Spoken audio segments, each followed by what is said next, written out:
Hello friends, welcome to my channel easy and delicious cooking. আজকে আমি আপনাদের জন্য নিয়ে চলে এসেছি জন্মাষ্টমী স্পেশাল রূপে এবং গুণে অতুলনীয় তালের পিঠের রেসিপি। পিঠেটা দেখতে যেমনই সুন্দর, খেতে ঠিক ততটাই অপূর্ব। তো আসুন দেরি না করে রেসিপিটি দেখে নিন। আর আমার যারা পুরনো ভিউয়ার্স আছেন তারা অবশ্যই জানেন যে আমার প্রত্যেকটা রেসিপি আমি খুবই সহজভাবে বানানোর চেষ্টা করি।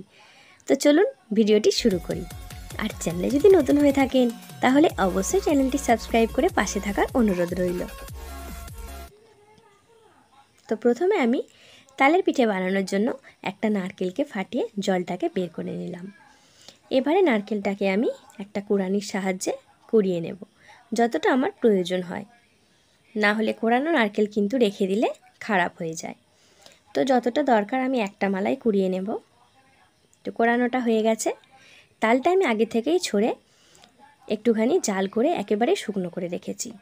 এবারে আমি পিঠে বানানোর জন্য ডোটাকে বানিয়ে নেব। তার জন্য দিয়ে দিলাম কড়াইয়ের মধ্যে কিছুটা লিকুইড দুধ। তার মধ্যে আমি আগে থেকে ফুটিয়ে রাখা একেবারে ঘন করা তালের পাল্পটাকে দিয়ে দিলাম। এবারে দুধের সঙ্গে ভালো করে নাড়াচাড়া করে আমি মিশিয়ে দেব এবং এর সাথে আমি মিশিয়ে দিচ্ছি স্বাদ অনুযায়ী চিনি।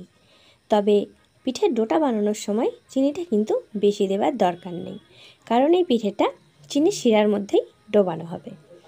তো স্বাদ মতো একটুখানি নুন দিয়ে দিলাম, যেমন যে কোনো মিষ্টি জিনিসে দিতে হয়। এবারে ভালো করে একসাথে এটাকে আমি জাল করে কিছুক্ষণ ফুটিয়ে আর একটু গরম করে নেব। তো একেবারে গরম করে নেবার পর এর মধ্যে আমি কোড়ানো নারকেলটাকে অ্যাড করলাম। তো আপনারা চাইলে এখানে নারকেলটাকে বেটেও ইউজ করতে পারেন বা ড্রাই নারকেলও নিতে পারেন। এরপর গ্যাসের ফ্লেমটাকে একটুখানি কমিয়ে দেব। তারপর এর মধ্যে আমি অল্প অল্প করে ময়দা অ্যাড করতে থাকব। তো ময়দাটা প্রথমে অল্প দিয়ে আমি নাড়াচাড়া করে মিশিয়ে দেখব, যতটা এর মধ্যে দেওয়া যায় ঠিক সেই পরিমাণে ময়দা আমি এর মধ্যে দেব। তো আবারও কিছুটা আমি ময়দা এর মধ্যে অ্যাড করে দিলাম। আবারও নাড়াচাড়া করে আমি শুকনো করে এটাকে মাখিয়ে নেব কড়াইয়ের মধ্যেই। তবে ফ্লেমটা কিন্তু একেবারেই বন্ধ করলে চলবে না, লো ফ্লেমে রেখে আমি এটাকে বানিয়ে নিলাম। এটাকে নামিয়ে রেখে এবারে আমি চিনি শিরাটা তৈরি করতে দিয়ে দেব। তো তার জন্য দিয়ে দিলাম একটা বাটির পরিমাণ করে চিনি, আর ঠিক সেই বাটিরই 1.5 বাটি পরিমাণ জল। তার সঙ্গে দিয়ে দিলাম দুটো ছোটো এলাচ একটুখানি ফ্লেভারের জন্য। তারপর এটাকে কিছুক্ষণ জাল করে একটা পাতলা শিরা তৈরি করে নেব। তো এটা কিন্তু খুব বেশি চটচটে বা ঘন করার কোনো মতেই দরকার নেই। বেশি ঘন করলে পিঠের মধ্যে কিন্তু রসটা ঢুকবে না। তো এবারে দেখুন ডোটাকে আমি ঠান্ডা করতে দিয়েছিলাম।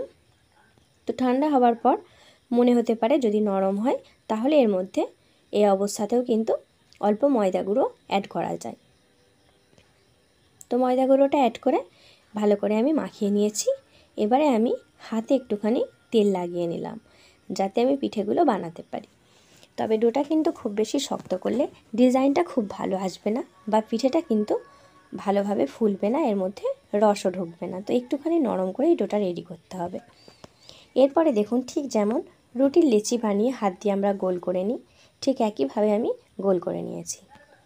এবারে একটা আমি নেট যে ছাঁচা হয় যেটা দিয়ে আমরা লুচি টুচি ভাজি, সেরকমই একটা ছাঁচা নিয়ে নিয়েছি। এবারে এর ওপর দিকে আমি দুদিকেই ভালো করে তেল লাগিয়ে উপর থেকে চেপে দিলাম এবং সাইড থেকে একটুখানি গোল করে শেপটা বানিয়ে নেব। তারপর এটাকে আমি তুলে নেব। তো হাত দিয়ে তোলার একটু অসুবিধা হচ্ছিল, তার জন্য আমি কড়াইয়ের ধারে এটাকে একটুখানি ধাক্কা দিতেই পড়ে গেল। তো ডিজাইনটা দেখুন কতটা সুন্দরভাবে ফুটে উঠেছে, ঠিক যেন চাকার মতো দেখতে লাগছে। তো এইভাবে আমি পিঠেটাকে বানিয়ে নিলাম। তো আর একটা পিঠে আমি বানিয়ে দেখাচ্ছি কতটা সহজভাবে বানানো যায় ডিজাইনটা। তো আপনারা চাইলে যে কোনো শেপেই পিঠেটা বানাতে পারেন। তো আমার এই ডিজাইনটা খুব ভালো মনে হয়েছে, খুব সহজে এটা বানানো যায়, তাই আমি এটা দিয়ে বানিয়ে নিয়েছি। তো একইভাবে আমি আরও একটা পিঠে বানিয়ে নিলাম। তো আপনারা চাইলে ময়দার জায়গায় চালের গুঁড়ো দিয়েও পিঠেটা বানাতে পারেন। তবে চালের গুঁড়ো তো সবসময় বাড়িতে থাকে না বা চাল গুঁড়ো করাও সম্ভব হয়ে ওঠে না, তাই কিন্তু ময়দা দিয়েও আপনারা পিঠেটা সহজেই বানিয়ে খেতে পারবেন। তো আরও একটা বানানো হয়ে গেল। তো একইভাবে আমি সমস্ত পিঠেগুলোকে বানিয়ে নিয়েছি। তোমার পিঠে বানানো রেডি। এবারে চলুন এগুলোকে ভেজে নেবার পালা। ভাজার জন্য একটা কড়াইতে আমি পরিমাণ মতো তেল দিয়ে অল্প তেলটা গরম হবার সঙ্গে সঙ্গে এর মধ্যে আমি একটা একটা করে পিঠেগুলোকে দিয়ে দিচ্ছি। তো তেলের পরিমাণটা যতটা নেওয়া যাবে পিঠেগুলো ততগুলোই ভাজা যাবে। তো আমি যতটা তেল দিয়েছি তার মধ্যে আমি 6 পিস পিঠে দিয়ে দিলাম। একটা পিঠ ভাজা হয়ে যাবার পরে, মানে হালকা ভাজা হবার পর আমি এটাকে উল্টে দেব। তবে ফ্লেমটা কিন্তু আমি সবসময়তেই মিডিয়ামে রেখেছি। হাই ফ্লেমে ভাজা হলে কিন্তু পিঠেটার ভেতর পর্যন্ত ভাজা হবে না। তো একটুখানি সময় দিয়ে মিডিয়াম ফ্লেমে উল্টে পাল্টে দু পিঠ ভালো করে লাল লাল করে ভেজে নিয়েছি। তো এই পিঠেটা কিন্তু ভাজাও আপনারা খেতে পারবেন, এটাও কিন্তু খেতে খুবই সুন্দর। তো ভাজা পিঠেগুলো দেখুন দেখতে কতটা সুন্দর লাগছে, আর ডিজাইনগুলো কিন্তু খুবই সুন্দরভাবে ফুটে উঠেছে। তো এবারে এগুলোকে আমি চিনি শিরার মধ্যে ডুবিয়ে রেখে দেব। আবারও আমি কড়াইয়ের মধ্যে বাকি যে পিঠেগুলো ছিল আবারও একইভাবে 6টা পিঠে আমি দিয়ে দিয়েছি। তো সমস্ত পিঠেগুলো আমার ভাজা রেডি হয়ে গেছে। এবারে আমি এগুলোকে 1 ঘন্টার মতো রসেতে ডুবিয়ে রেখেছিলাম।